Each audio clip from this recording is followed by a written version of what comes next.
नमस्कार दोस्तों, यूपीएससी जागरण के आंसर राइटिंग सेशन में डे 37 है। जीएस 5 से क्वेश्चन को देखेंगे जो कि पीवाईक्यू है। 2023 में आयोग ने इसे पूछा है। 125 वर्ड में अप्रोच करना है। क्वेश्चन है, उत्तर प्रदेश में महाधिवक्ता की नियुक्ति की प्रक्रिया तथा उसके कार्यों का आलोचनात्मक परीक्षण करना है। ठीक है। Critically examine the process of appointment of the advocate general and his functions in Uttar Pradesh. ठीक है। तो जो पुछल्ले शब्द है इसमें क्रिटिकली एग्जामिन करना है, आलोचनात्मक परीक्षण करना है। तो पहला जो हमारा पड़ाव होता है इंट्रो का, या परिचय आप कह सकते हैं, भूमिका कह सकते हैं, संदर्भ कह सकते हैं। ठीक है। तो चलिए हम लोग इंट्रो से शुरू करते हैं। क्या लिख सकते हैं इसका इंट्रो? तो इंट्रो मित्रों देखिए, इस प्रकार के प्रश्नों में आप जो है आर्टिकल का जो है मेंशन जरूर किया करें। ठीक है। तो इससे जो है एग्जामिनर पर इसका इम्पैक्ट होता है। ठीक है। तो इस क्वेश्चन को हम लोग कुछ इंफॉर्मेशन हैं जो कि एडवोकेट जनरल के कॉन्टेक्स्ट में है, तो उससे हम लोग शुरू कर सकते हैं। जैसे कि आप देखेंगे,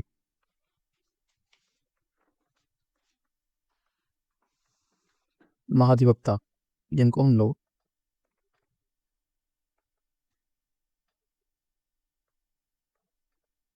ठीक महाधिवक्ता के कॉन्टेक्स्ट में कुछ इंफॉर्मेशन है।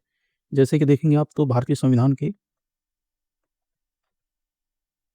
भाग 6 में, ठीक है, और अध्याय 2 की बात करें हम तो, ठीक है, तो इसमें इनके पद का प्रावधान है। ठीक है। और जो आर्टिकल 165 है वो क्या कहता है कि एक महाधिवक्ता का पद होना चाहिए। ठीक है। और राज्य के सर्वोच्च विधिक अधिकारी होते हैं ये।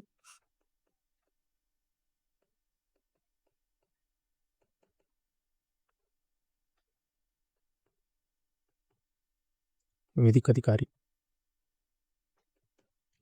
तो आप लिख सकते हैं कि भारतीय संविधान की भाग 6 अध्याय 2 के अंतर्गत अनुच्छेद 165 के अंतर्गत राज्य के सर्वोच्च विधिक अधिकारी के रूप में महाधिवक्ता के पद का प्रावधान है। ठीक है। इस तरीके से आप जो है परिचय शुरू कर सकते हैं। अब हम लोग मुख्य भाग में शिफ्ट करेंगे, क्योंकि हमारा एक परिचय हो गया है। हम लोग मेन बॉडी में एक हेडिंग डालेंगे मुख्य भाग में, नियुक्त की प्रक्रिया, जो कि हमारे क्वेश्चन का एक आयाम है, नियुक्ति की प्रक्रिया।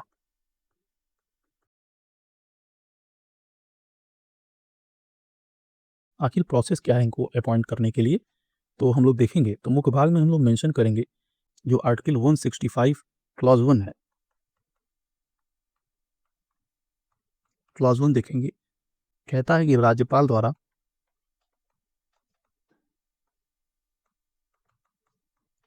इन्हें नियुक्त किया जाएगा। ठीक है।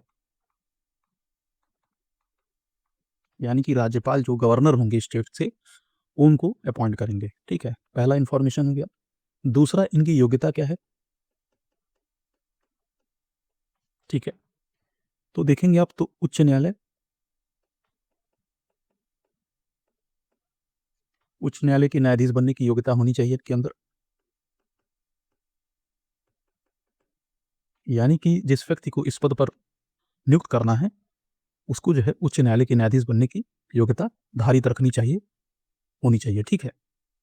तो उच्च न्यायालय के न्यायाधीश बनने की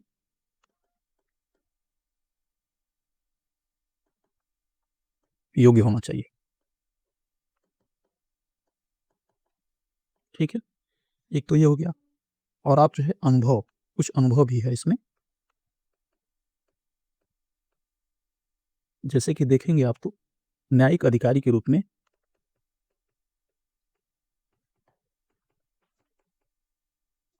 न्यायिक अधिकारी के रूप में कम से कम 10 वर्ष का अनुभव होना चाहिए। और या उच्च न्यायालय में उच्च न्यायालय में अधिवक्ता के रूप में, ठीक है, एक और जो है आप देखेंगे तो भारत का नागरिक होना चाहिए।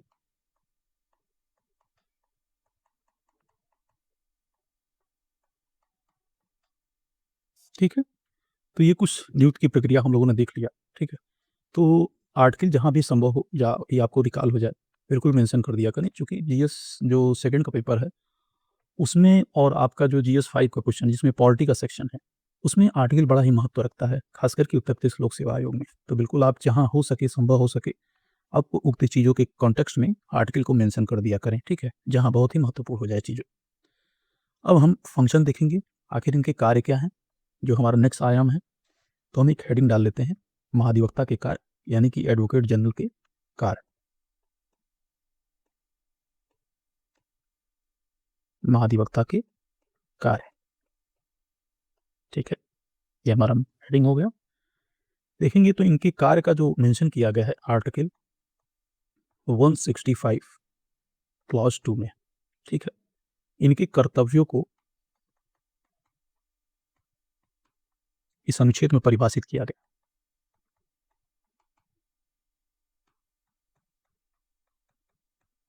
ठीक है। अब हम लोग एक-एक चीज़ें मेंशन करेंगे। पहला जो इनका कार्य है, वो विधिक सलाह के रूप में है।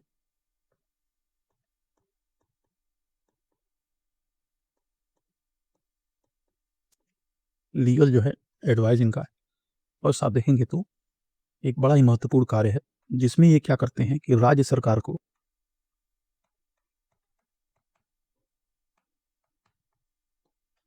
विधिक विषयों पर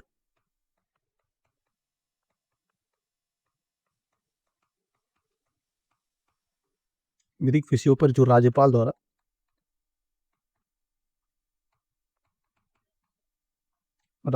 जो दिए जाते हैं, इनको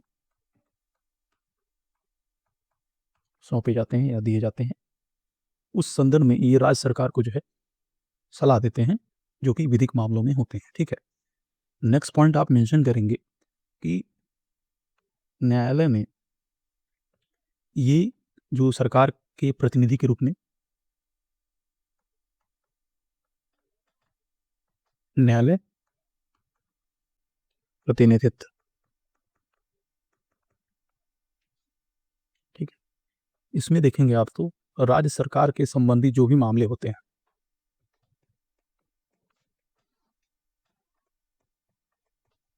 ठीक है, राज्य सरकार से संबंधित जो भी मामले होते हैं,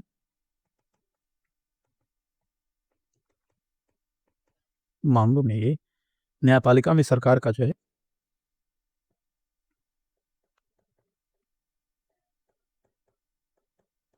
न्यायपालिका में सरकार का प्रतिनिधित्व करते हैं, ठीक है, प्रतिनिधित्व करते हैं, चाहे वो आप सर्वोच्च न्यायालय की बात कर लें या फिर हाई कोर्ट की बात कर लें, ठीक है।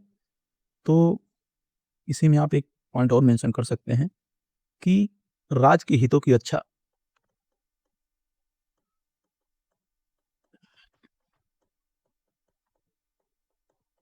ठीक है, राज्य के हितों की रक्षा के लिए दलील प्रस्तुत करते हैं, दलील प्रस्तुत करते हैं, ठीक है। नेक्स्ट जो हमारा पॉइंट होगा, उस संवैधानिक कुछ कर्तव्य हैं, संवैधानिक कर्तव्य,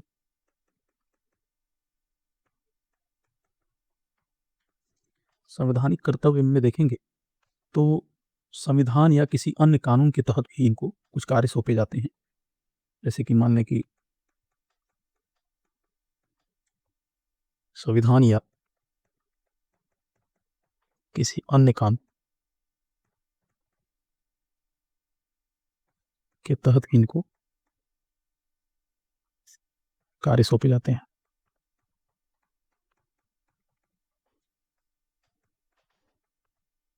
ठीक है। एक बड़ा ही महत्वपूर्ण पॉइंट है मित्रों, देखेंगे तो संवैधानिक नैतिकता को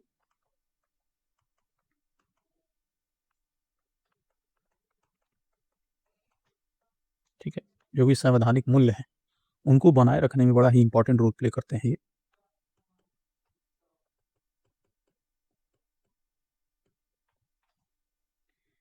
ठीक है, रखने में देखेंगे तो करते क्या है ये कि जो राज्य सरकार है,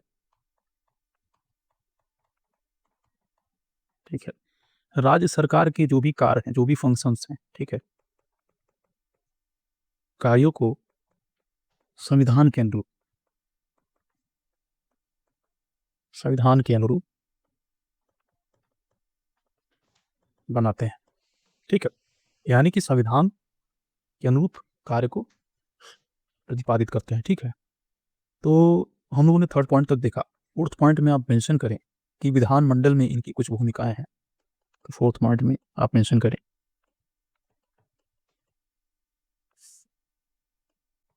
विधानमंडल में भूमिका। ठीक है, इसमें देखेंगे आप तो उसके कॉन्टेक्स्ट में आर्टिकल देखें तो 177 है। ठीक है, जिसमें राज्य विधानमंडल में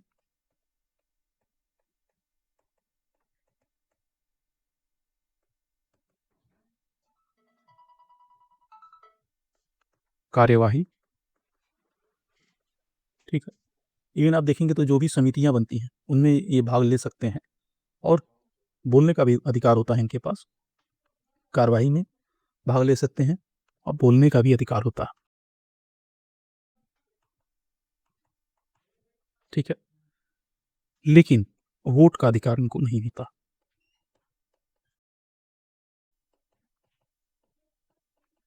ठीक, नहीं होता। ठीक है, और एक पॉइंट है आप मेंशन कर सकते हैं कि समय समय पे राज्यपाल द्वारा भी, गवर्नर द्वारा भी इनको जो है कुछ कार्य सौंपे जाते हैं। ठीक, राज्यपाल के आदेशानुसार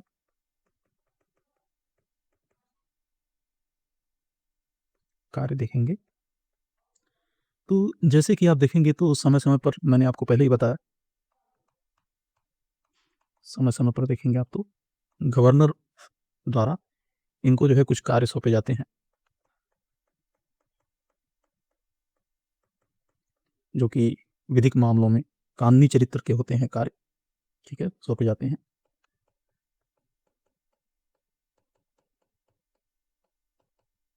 ठीक है, तो ये तो हो गया, हम लोगों ने इनका जो है कार्य देख लिया एडवोकेट जनरल के। अब आपने यदि ध्यान दिया हो तो जो पुछल्ले शब्द में आलोचनात्मक व्याख्या करना था, शायद आलोचनात्मक परीक्षण करना था। आपने क्वेश्चन में ध्यान दिया होगा तो आलोचनात्मक परीक्षण करना है, तो इसको जो है हम लोग जो है अब इनकी कुछ सीमाएं होंगी तो उसको भी हम लोग मेंशन करेंगे। तो हेडिंग डालेंगे सीमाएं। क्या क्या आखिर सीमाएं हैं तो देखेंगे, पहला आप मेंशन करेंगे स्वतंत्रता और निष्पक्षता का अभाव।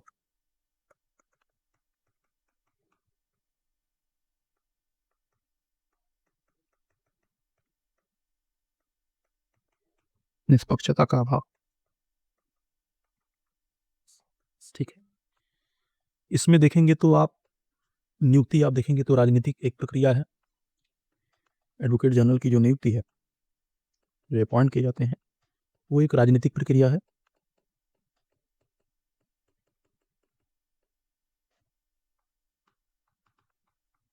ठीक है, जिसमें देखेंगे आप तो ये सरकार की इच्छा पे कहीं ना कहीं निर्भर करता है।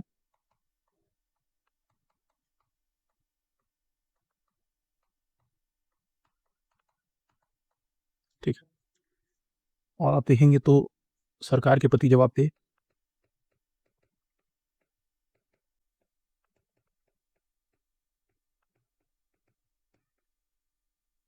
ठीक है, स्वतंत्रता और निष्पक्षता पर इससे क्या आता है, सवाल उठता है।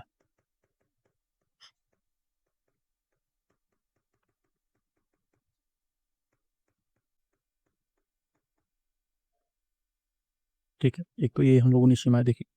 दूसरा आप मेंशन कर सकते हैं कार्यकुशलता और कार्यकाल के कॉन्टेक्स्ट में।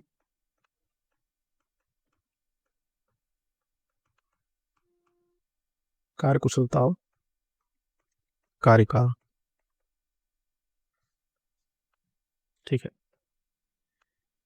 इसमें आप देखेंगे तो आप सभी परिचित होंगे कि राज्यपाल के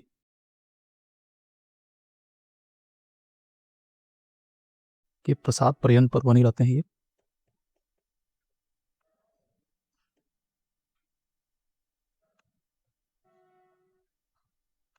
ठीक है, तो कहीं ना कहीं इससे देखेंगे आप तो अस्थिरता बनी रहती है, यानी कि कभी भी इनको हटाया जा सकता है और इससे स्वतंत्रता भी प्रभावित होती है। ठीक है,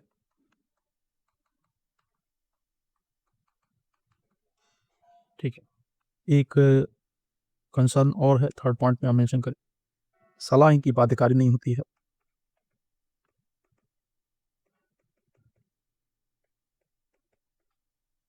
यानी कि राज्य सरकार जो है इनके जो सलाह है उनको अनदेखा भी कर सकती है।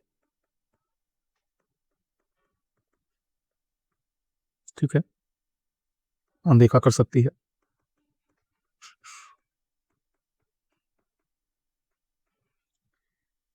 राजनीतिक दबाव आप सभी परिचित होंगे, पॉलिटिकल प्रेशर भी होता है। फोर्थ पॉइंट में मेंशन करेंगे राजनीतिक दबाव।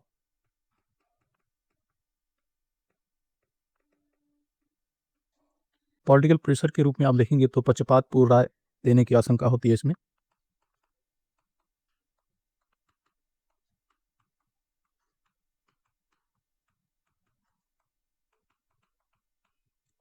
ठीक है, और एक अच्छा पॉइंट है, फिफ्थ पॉइंट में आप मेंशन कर सकते हैं। इसमें देखेंगे आप तो कार्यभार बहुत ज़्यादा होता है। ठीक है, इसके कारण देखेंगे तो कहीं न कहीं जो है इनके जो इनके पास जो मामले अधिक होते हैं, उस पे कहीं न कहीं मामले अधिक होने के कारण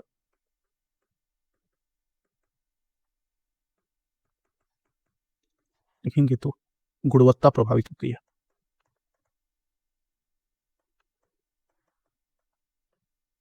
ठीक है, तो इस तरीके से हम लोगों ने इनके सकारात्मक पक्ष जो कि इनके फंक्शंस जो कार्य है, उसको हम लोगों ने देखा और कहीं न कहीं सीमाओं को भी हम लोगों ने देखा। ठीक है, अब एक फर्दर हम लोग जो है कंक्लूज़न की तरफ बढ़ेंगे और इसे कंक्लूड करेंगे। ठीक है, तो किस तरीके से कंक्लूड किया जा सकता है? यानी कि इसको कैसे हम लोग जो है एक अच्छा निष्कर्ष दे सकते हैं? तो हम मेंशन कर सकते हैं कि इनकी नियुक्ति जो प्रक्रिया है, जो कि राज्यपाल द्वारा की जाता है, तो पारदर्शी नियुक्ति प्रक्रिया, ठीक है, को बढ़ावा दिया जाना चाहिए, जैसे कि समिति के माध्यम से। ठीक है, आप कार्यकाल की सुरक्षा देखें।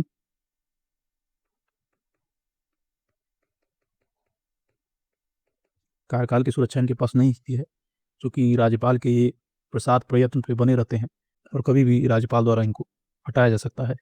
तो इससे कहीं न कहीं इनकी स्वतंत्रता प्रभावित होती है। राजनीतिक हस्तक्षेप,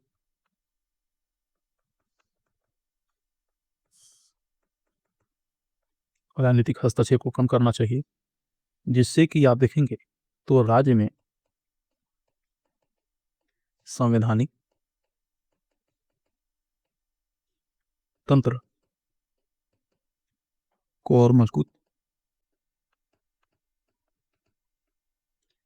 किया जा सकता है। ठीक है, यानी कि हम लोगों ने कुछ सकारात्मक जो है कुछ रिकमेंडेशन दिए हैं, जैसे कि पारदर्शी नियुक्ति प्रक्रिया को अपनाना चाहिए, जैसे कि समिति के माध्यम से नियुक्त करना चाहिए। इनकी जो टेन्योर हैं, जो कि इनकी जो कार्यकाल हैं, उनको हमें सुरक्षित करना चाहिए और राजनीतिक हस्तक्षेप कम से कम करना चाहिए, जिससे कि देखेंगे तो राज्य में संवैधानिक तंत्र और भी मजबूत किया जा सकता है इससे। तो ठीक है, आज का सेशन कैसा रहा कमेंट के माध्यम से ज़रूर हमें बताएँ।